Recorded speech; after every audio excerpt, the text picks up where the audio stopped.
আসসালামু আলাইকুম। আমাদের সাথে আজকে যুক্ত আছে আমাদের একজন শিক্ষার্থী রিমা আক্তার।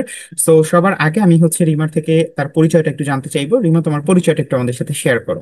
আমার নাম মোসাম্মদ রিমা আক্তার। আমার বাসা যশোরে। আমি ডিপ্লোমা অ্যান্ড মিডওয়াইফারি কলেজ সাতক্ষীরাতে চান্স পেয়েছি। আমার মেরিট পজিশন 2345। আর আমার টোটাল স্কোর হচ্ছে 107। Very good. আচ্ছা, সো যেহেতু যশোর এবং সাতক্ষীরা বেশ কাছাকাছি এলাকায়, আমি যতদূর জানি যে তোমাদের 22 তারিখে ওরিয়েন্টেশন। সো হয়তোবা তুমি আজকালকার মধ্যেই হয়তোবা তোমাদের বাসা ছেড়ে চলে যাবে নতুন জীবনের উদ্দেশ্যে। তোমার জন্য আগেই অনেক শুভকামনা রইল। আচ্ছা, সো প্রথম যেটা প্রশ্ন তোমার থেকে জানতে চাই সেটা হচ্ছে তোমার এই যে পথ চলা বা এই যে দীর্ঘ জার্নি পড়াশোনার জন্য, সো এটা যদি আমাদের সাথে একটু শেয়ার করতে, তোমার ইচ্ছা কি ছিল, চেষ্টা কি ছিল, এগুলো যদি আমাদের সাথে একটু শেয়ার করতে। আমার ছোটবেলা থেকে ইচ্ছা ছিল নার্সিং পড়ার। কিন্তু বাসা থেকে যখন এইচএসসি পরীক্ষা শেষ হলো, বাসা থেকে বলছে যে ফিনান্সিয়ালি অবস্থা অতটা ভালো না, বাসা থেকে অনলাইনে কোনো প্ল্যাটফর্মে ভর্তি হওয়ার জন্য। তারপরে আমি ওই যে সানজিদা আক্তার, মিমাপুর ইন্টারভিউটা দেখে তাই বিব্রেইনারের ফেসবুক পেজ সার্চ দিলাম। তারপরে ওনাদের সাথে কথা বলে এখান থেকেই পেইড ব্যাচের প্রথম থেকেই মানে পেইড ব্যাচে ভর্তি হলাম। এখান থেকেই যাত্রা শুরু আর কি। শেষ পর্যন্ত এখান থেকেই ছিলাম। এই তোমার ইন্টারভিউ দেখেও হয়তো বা আরো অনেকে যুক্ত হবে এবং আমাদের সাথে তার পথ চলা আগাবে। এই ব্যাপারটাই তোমার অনেকক্ষণ পরে, অর্থাৎ আজকে প্রায় সারাদিনই আমি তোমাদের সাথে ইন্টারভিউ নিচ্ছিলাম। সো অনেকক্ষণ পরে একজন শিক্ষার্থীর সরাসরি এটাই জানতে পারলাম যে তার আসলে ছোটবেলা থেকেই নার্সিং এর ইচ্ছা ছিল। এটা যদি জানতে চাই যে তোমার আসলে নার্সিং এর ইচ্ছা বা স্বপ্নটা কেন ছিল? মানুষের সেবা করার উদ্দেশ্যে। মানুষের সেবা করার উদ্দেশ্যে, ভেরি গুড।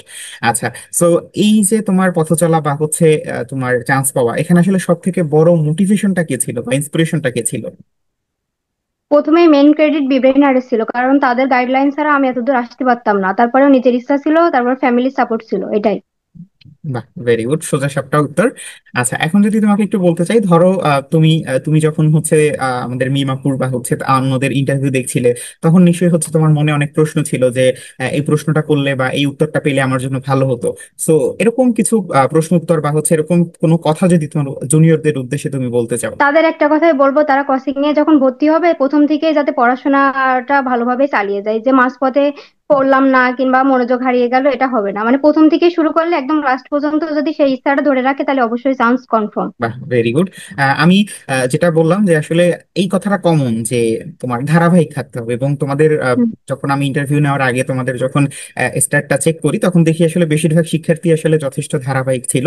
আচ্ছা, সো বিব্রেইনারের সাপোর্ট বা বিব্রেইনার অ্যাপ, এগুলো নিয়ে যদি আমাদের সাথে একটু কিছু শেয়ার করতে, কেমন ছিল তোমার?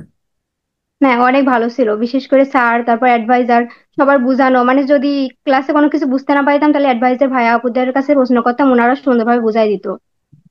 বাহ, ভেরি গুড। তুমি কি বই পেয়েছিলে? হ্যাঁ, বই পেয়েছিলাম। আচ্ছা, বইগুলো কেমন ছিল? অনেক ভালো। ওগুলো আগে কমপ্লিট করেছি, তারপর ক্লাস করেছি, তারপরে মানে এক্সাম বেসে যে ছিলাম ওইগুলো সবকিছুই প্র্যাকটিস করেছি। মানে টোটাল A to Z কোনো কিছু প্রায় বাদ দেইনি। বাহ, এই ব্যাপারটা খুব ভালো লাগলো যে আসলে তোমাদের বেশিরভাগ শিক্ষার্থী যারা চান্স পেয়েছে তারা আসলে একটা কথাই বলেছে যে আমি কোনো কিছুই বাদ দেইনি, A to Z সবই কমপ্লিট হুম। করেছি। তোমাকে অসংখ্য ধন্যবাদ রিমা আক্তার।